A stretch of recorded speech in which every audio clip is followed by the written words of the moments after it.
Hello everyone, welcome to Nachiketa Uttam classes.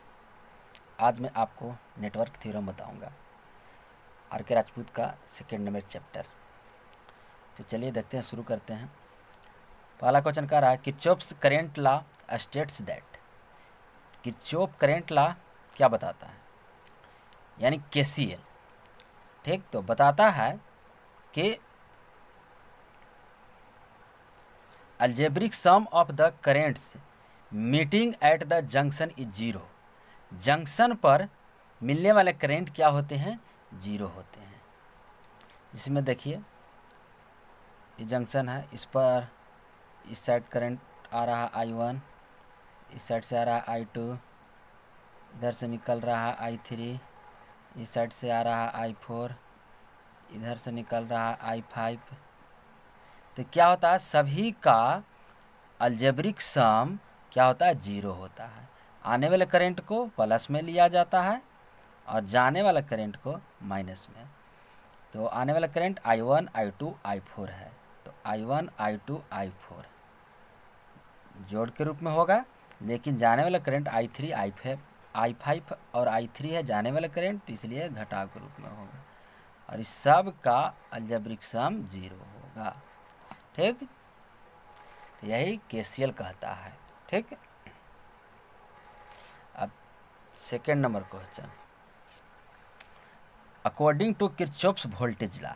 Kirchhoff के दो नियम होते हैं, एक केसीएल एक केवीएल, जो कि अभी केसीएल बताया पहला क्वेश्चन में, और दूसरा क्वेश्चन में कह रहा है according to Kirchhoff voltage law यानी केवीएल। ठीक, केवीएल के according the algebraic sum of all IR drops and EMFs in any close loop of a network is always the zero होता है। कह रहा है कि कोई भी क्लोज सर्किट ले लीजिए, ठीक, उसमें ईएमएफ रहेगा और आईआर ड्रॉप का सम क्या हो जाता है, जीरो होता है। जैसे ई है बैटरी का ईएमएफ ई और यह आर है। ठीक, और अगर इसमें करंट आई फ्लो हो रहा है, ठीक, आई फ्लो हो रहा है, करंट आई फ्लो हो रहा है, तो इसका अलजेब्रिक सम क्या होगा, वोल्टेज का ईएमएफ ई है और रजिस्टर है एक, उसका आर रेसिस्टेंस है, आई करंट इसमें फ्लो हो रहा है, तो ई प्लस आई आर बराबर क्या हो जाएगा, तो जीरो हो जाएगा। ठीक, आई आर ड्रॉप जीरो होता है। ठीक, आपको किरचॉफ वोल्टेज लॉ में क्या होता है कि देखिए, जिस तरह से थोड़ा सा समझ लीजिए अच्छा से। देखिए किरचॉफ वोल्टेज लॉ में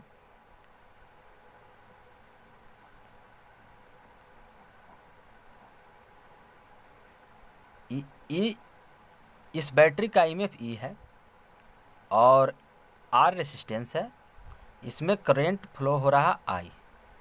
ठीक, तो प्लस माइनस, सॉरी ये प्लस है तो, और ये माइनस है, बड़ा टर्मिनल प्लस छोटा माइनस, और इसमें करंट इस तरह से फ्लो हो रहा है, तो ये प्लस हो गया, ये माइनस हो गया।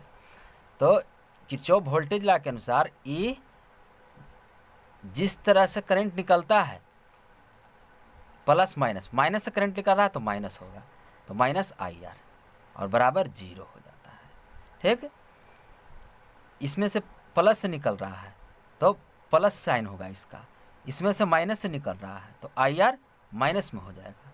लेकिन कहा जाता है कि ईएमएफ और आई आर ड्रॉप जो होता है वो क्या होता है, जीरो होता है। यहाँ पर ये आई आर माइनस था इसलिए माइनस हो गया, लेकिन E plus I R Kirchhoff law में जीरो होता है। ठीक, अब चलते हैं तीसरा नंबर को, Kirchhoff's current law is applicable to only. Kirchhoff current law यानी केसीएल अप्लीकेबल है किसके लिए, केवल तो जंक्शन इन ए नेटवर्क, केवल जंक्शन पर ही अप्लीकेबल है। केसीएल जंक्शन पर अप्लीकेबल है एक नेटवर्क का, लेकिन केवीएल को क्लोज पाथ चाहिए। ठीक, अब चौथा नंबर क्वेश्चन कर रहा है Kirchhoff voltage law is related to. Kirchhoff voltage लॉ जो है किससे रिलेटेड है, तो अभी जो बताया हम कि बैटरी ईएमएफ और आईआर ड्रॉप दोनों से रिलेटेड है किरचॉफ वोल्टेज लॉ यानी केवीएल। तो डी आंसर सही है, बोथ बी और सी। अब 5 number question, superposition theorem can be applied only to circuits having. देखिए सुपरपोजिशन थ्योरम हमेशा लीनियर सर्किट की, लीनियर एलिमेंट के लिए यूज होता है। तो इसका सही आंसर क्या है, तो लीनियर बायलेटरल एलिमेंट्स, ये आपको ध्यान में रखना है। ठीक, सुपरपोजिशन कहीं भी रहे तो आप लीनियर मारिए। 6 number question, the concept on which superposition theorem is based is. तो सुपरपोजिशन थ्योरम की बात कर रहा है तो लीनियरिटी। ठीक, 7 नंबर क्वेश्चन कह रहा है Thevenin resistance RTH is found. इसका सही आंसर डी है, between same open terminals as for ETH। कह रहा है कि थेवेनिन रेजिस्टेंस जो होता है RTH फाउंड किया जाता है between same open terminal as for ETH। ETH के लिए ओपन टर्मिनल जो सेम होता है उन्हीं के बीच में याद किया जाता है RTH। ठीक, देखिए थोड़ा इसी क्वेश्चन को थोड़ा समझा देता हूँ। कोई भी थेवेनिन थ्योरम लगता है कोई भी सर्किट में, क्या होता है,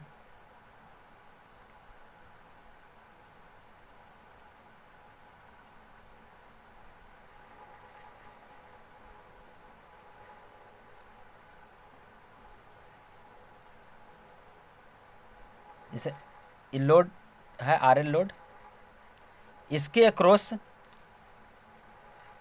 निकालना है आपको VTH और RTH। तो क्या होता है, इसको ओपन कर दिया जाता है। ठीक, तो वही कह रहा है क्वेश्चन कि थेवेनिन थ्योरम RTH प्राप्त किया जाता है, फाउंड किया जाता है between same open terminals as for ETH। ETH और ETH कहिए या VTH कहिए, इसी के अक्रॉस निकाला जाता है और इसी को ओपन करके RTH भी निकाला जाता है। ठीक, आगे मैं आपको बताऊंगा कि थेवेनिन थ्योरम से किस तरह से सर्किट सोल्व किया जाता है, आगे क्वेश्चन है बताऊंगा। 8 नंबर क्वेश्चन कह रहा है an ideal voltage source should है। देखिए एक आइडियल वोल्टेज सोर्स के पास क्या होना चाहिए, तो जीरो सोर्स रेसिस्टेंस होना चाहिए। आइडियल वोल्टेज सोर्स का है तो जीरो सोर्स रेसिस्टेंस, लेकिन आइडियल करंट सोर्स का है तो उसके पास इन्फिनाइट सोर्स रेसिस्टेंस होना चाहिए। वोल्टेज सोर्स में क्या होता है, रेसिस्टेंस सीरीज में रहता है और करंट सोर्स में पैरेलल में रहता है। ठीक, 9 नंबर क्वेश्चन का रहा है फॉर ए वोल्टेज सोर्स। एक वोल्टेज सोर्स के लिए क्या होगा, तो terminal voltage is greater always lower than source volt EMF। B terminal voltage can not be higher than source EMF। B is the right answer. एक voltage source के लिए क्या होता है, टर्मिनल वोल्टेज सोर्स EMF से कभी ज़्यादा नहीं हो सकता है, कभी हायर नहीं हो सकता है, क्योंकि जितना सोर्स है सोर्स EMF उससे जब भी रहेगा तो टर्मिनल वोल्टेज कम ही रहेगा, क्योंकि बीच में जो वोल्टेज ड्रॉप होगा उसके कारण कम हो जाता है। इसीलिए हमेशा सोर्स EMF ज़्यादा रहता है टर्मिनल वोल्टेज से, इसलिए terminal voltage can not be higher than source EMF। Terminal voltage ज़्यादा नहीं हो सकता है, हायर नहीं हो सकता है सोर्स EMF से। ठीक, अब 10 number question, to determine the polarity of the voltage drop across a resistor it is necessary to know. कह रहा है कि पोलरिटी ज्ञात करने के लिए क्या किया जाता है, किसका पोलरिटी ज्ञात करने के लिए, तो वोल्टेज ड्रॉप का। किसके अक्रॉस, तो रजिस्टर के अक्रॉस। कोई भी जैसे कि यह रजिस्टर है, इसके अक्रॉस वोल्टेज ड्रॉप ज्ञात करने के लिए, जो वोल्टेज ड्रॉप IR होगा वो ज्ञात करने के लिए क्या नेसेसरी है, क्या नेसेसरी है जानना, तो direction of current through the register. Register के थ्रू करेंट का डायरेक्शन जानना जरूरी है। जिस तरह से करेंट का डायरेक्शन बाएं से दाएं जा रहा है, प्लस से माइनस की ओर जा रहा है और माइनस से निकल रहा है, तो इसका पोलरिटी क्या हो जाएगा, तो -IR हो जाएगा। तो इसीलिए डायरेक्शन जानना जरूरी है। ठीक, इसीलिए B, direction of current through the register.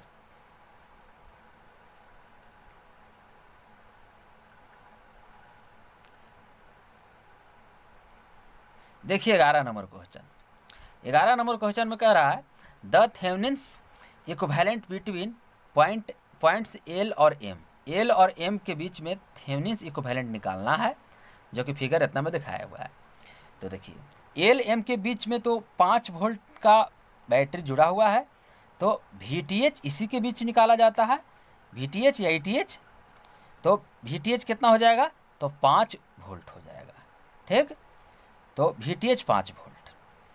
अब बात आता है कि RTH कैसे निकलेगा। तो RTH जब हम निकालते हैं तो क्या करते हैं, वोल्टेज सोर्स को शॉर्ट सर्किट कर देते हैं। ठीक, तो इसको हम शॉर्ट सर्किट कर दिए, तो इसमें रेसिस्टेंस क्या हो जाएगा, तो 0 हो जाएगा, क्योंकि LM के अक्रॉस ही निकालना है। तो इसमें रेसिस्टेंस 0 हो जाएगा, इसीलिए 0 ओम क्या हो जाएगा, इसका RTH हो जाएगा। अब 12 नंबर क्वेश्चन। 12 नंबर क्वेश्चन में कह रहा है कि एल और एम के बीच में इक्विवेलेंट रेसिस्टेंस निकालना है। तो चलिए पहले एल से चलिएगा, तो ये 6 ओम और 6 ओम किस में हो जाएगा, तो सीरीज में। तो 6 6 12। अब 12 ओम और ये 12 ओम पैरेलल में है, तो पैरेलल वाला कंडीशन लगाइए। तो पैरेलल वाला कंडीशन क्या हो जाता है, तो 12 गुने 12 बटा 12 और 12 जोड़ देंगे तो 24। तो 12 दूना 24, 2 दूना 12 दूना 24 और 2 छक्का 12, 6 आ गया। तो इतना 6 आया, ये 6 और 6 12, 12 पैरेलल में, तो कितना आ गया 6। अभी 6 जुट जाएगा, तो 6 जुटेगा तो 12 हो जाएगा, और फिर 12 के साथ किस में हो गया, तो पैरेलल में हो गया। तो 12 और 12 पैरेलल में जब है तो इसका आधा हो जाएगा। जिस तरह से मैं इसको निकाला 12 गुना 12 बटा 24 करके, तो ये 12 हो गया और ये 12 दोनों पैरेलल में, तो 6 ओम हो गया इसका आर इक्विवेलेंट। अब ये 6 ओम हो गया और ये 6 ओम हो गया, तो 6 और 6 कितना हो जाएगा, 12। तो 12 और 12 फिर 6 ओम हो जाएगा, पैरेलल में है। तो अब जब ये 6 ओम हो गया तो यहाँ पर क्या है, 6 ओम, तो 6 और 6 हो जाएगा 12। यहाँ तक इक्विवेलेंट कितना आया, 6। अभी फिर 6 जुटेगा, सीरीज में है तो 12 हो जाएगा। तो 12 और 12 कितना हो जाएगा, तो 12 और 12 पैरेलल में हो जाएगा। तो 12 का पैरेलल में इसके आधा आता है, तो कितना हो जाएगा, तो 6। तो एल एम के बीच में 6 ओम का आर इक्विवेलेंट होगा। ठीक, तो इसका आंसर 6 ओम, इसका सी इज द 6 ओम आंसर। अब 13 नंबर क्वेश्चन में maximum power output is obtained from a network. कह रहा कि मैक्सिमम पावर आउटपुट प्राप्त करना है एक नेटवर्क से, when the load resistance is equal to the output resistance. और लोड रेजिस्टेंस जो है आउटपुट रेजिस्टेंस के इक्वल है, यानी RL बराबर लोड रेजिस्टेंस आउटपुट रेजिस्टेंस के इक्वल है, आउटपुट रेजिस्टेंस के इक्वल है। Load resistance is equal to the output resistance of the network as seen from the क्या, तो terminals of the load. The above statement is associated with, तो ये कौन सा थ्योरम है, तो मैक्सिमम पावर ट्रांसफर थ्योरम है। मैक्सिमम पावर ट्रांसफर थ्योरम में लोड रेजिस्टेंस आउटपुट रेजिस्टेंस के इक्वल होता है, तभी मैक्सिमम पावर ट्रांसफर होता है। तो यह कौन सा थ्योरम है, तो मैक्सिमम पावर थ्योरम है। 14 नंबर क्वेश्चन का रहा, any number of current sources in parallel may be replaced by a single current source whose current is the alternate algebraic sum of individual source currents and source EMF is the parallel combination of individual source resistance. The above statement is associated with तो मिलमन्स theorem. देखिए मिलमन्स theorem क्या कहता है कि कोई भी number of current source है, कोई नंबर ऑफ करेंट सोर्स, ठीक, माने करेंट सोर्स बहुत सारे रहेंगे, ठीक, इन पैरेलल में be replaced by a single current source. तो उसको क्या कर दिया जाता है, एक सिंगल करेंट सोर्स में कन्वर्ट कर दिया जाता है। ठीक। और जिसका करेंट जो होता है अलजेब्रिक सम होता है प्रत्येक सोर्स का, ठीक। और सोर्स रेसिस्टेंस जो होता है पैरेलल कॉम्बिनेशन होता है इंडिविजुअल सोर्स रेसिस्टेंस का, ठीक। तो यह कौन सा थ्योरम है? तो मिलमैन्स थ्योरम है, ठीक। जैसे कि देखिए इस तरह से रहेगा, आपके पास करंट सोर्स है, ये रेसिस्टेंस है, ये करंट सोर्स है, इसका रेसिस्टेंस है, करंट सोर्स का रेसिस्टेंस पैरेलल में जुड़ा हुआ रहता है। इस तरह से बहुत सारे रहेंगे करंट सोर्स, तो इसको इक्विवेलेंट सोर्स में बदल दिया जाता है मिलमैन्स थ्योरम में। एक करंट सोर्स में जैसे 10 करंट सोर्स है तो इसके बदले में एक करंट सोर्स रख दिया जाएगा, और बता रहा है कि सभी का करंट जो होता है अलजेब्रिक सम होता है। देखिए एक सिंगल करंट सोर्स में बदल दिया जाएगा जिसका करंट जो होता है अलजेब्रिक सम होता है इंडिविजुअल सोर्स ऑफ करेंट्स का, ठीक।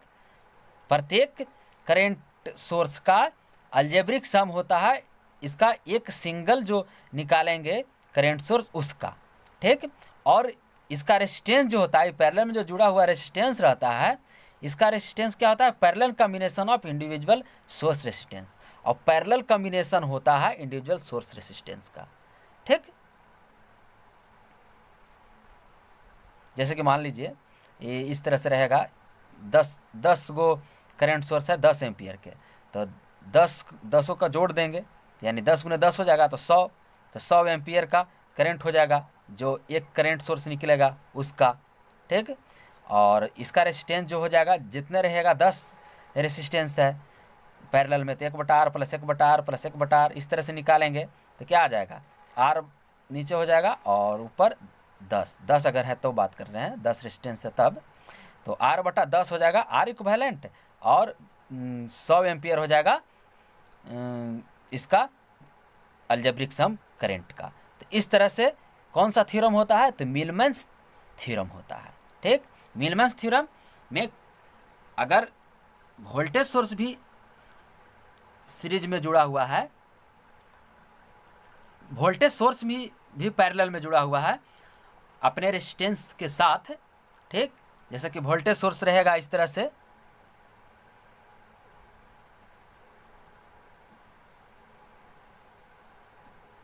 इसका रेजिस्टेंस है, इसका रेजिस्टेंस है, इस तरह से पैरेलल में रहेगा, तो इसका भी इसी के कंडीशन के अनुसार मिलमैन्स थ्योरम के अनुसार हम एक वोल्टेज सोर्स में बदल देते हैं, ठीक।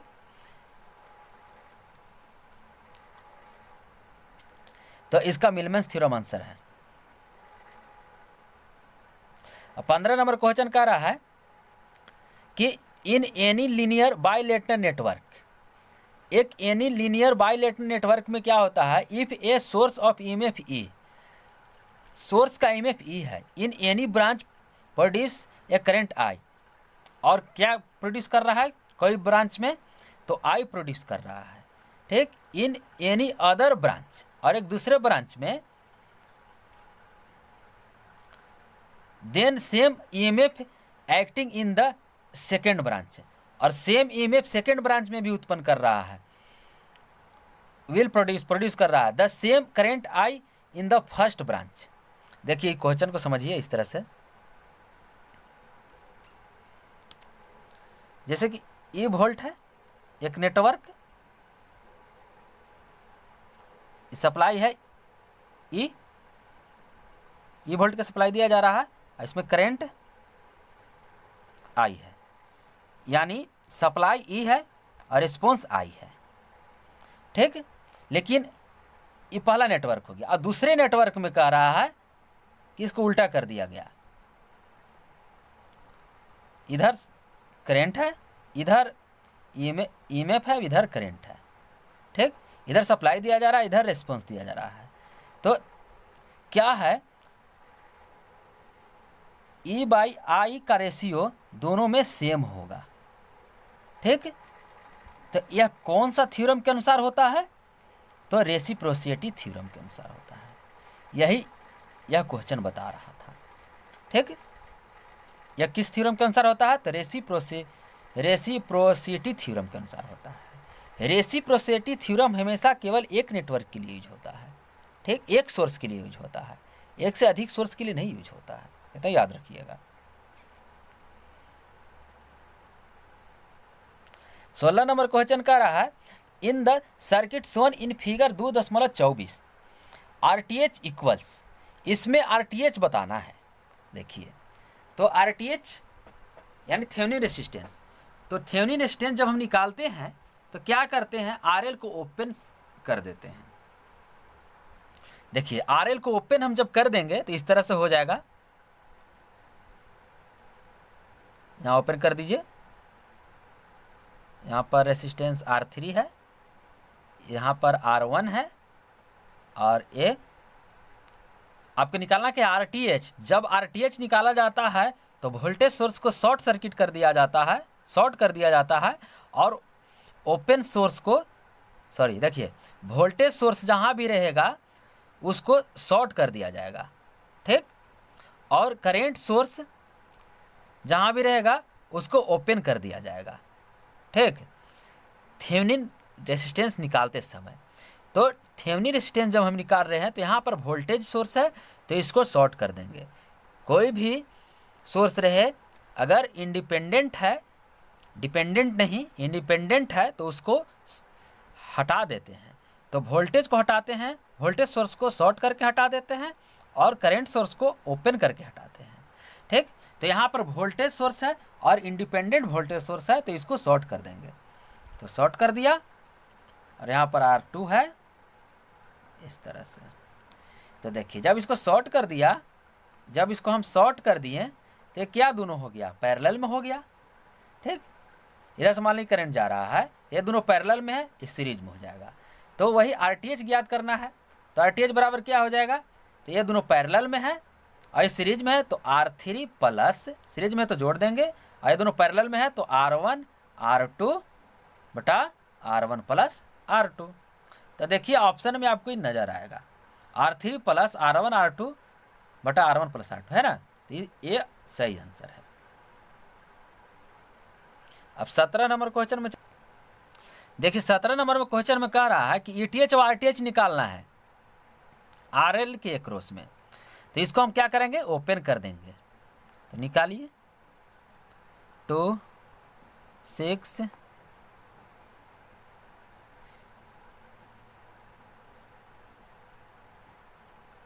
10 वोल्ट, तो इसको ओपन कर दिए, तो ओपन किए तो हमको निकालना है RTH, तो इसको शॉर्ट कर देंगे, ठीक।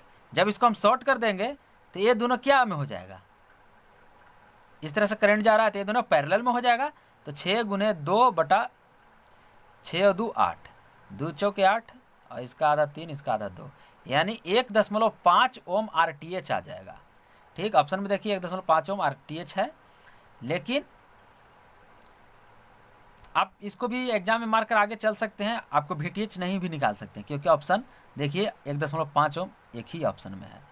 लेकिन यहाँ समझिए VTH निकालने के लिए भी, अब जब VTH हम निकालते हैं तो क्या करेंगे कि इसके अक्रॉस जितना वोल्टेज होगा वही VTH होगा, ठीक। तो ये दोनों तो सीरीज में हो जाएगा, ये वोल्टेज सोर्स है तो इधर से करंट जाएगा, तो ये दोनों सीरीज में हो जाएगा। तो 2 और 6 8 ओम और 10 वोल्ट, तो करंट कितना हो जाएगा, तो करंट हो जाएगा V बटा R 10 बटा 8, तो 5 बटा 4, 5 बटा 4 क्या हो जाएगा, 5/4 क्या हो जाएगा, करंट हो जाएगा। जब इसमें करंट 5/4 जाएगा तो इसमें वोल्टेज कितना हो जाएगा, तो V बराबर I R, तो I है 5 बटा 4 और V है 6, तो इसको हल गुना कीजिए, इसको काटिए आगे, तो इसका आधा 3, इसका आधा 2, तो बनती है 15/2, यानी 7.5 वोल्ट इसका क्या हो जाएगा, तो VTH हो जाएगा, ठीक। तो 7.5 वोल्ट VTH और RTH 1.5, ठीक। तो D is the right answer. अब नेक्स्ट वीडियो में मिलते हैं, वीडियो लंबा हो जाएगा।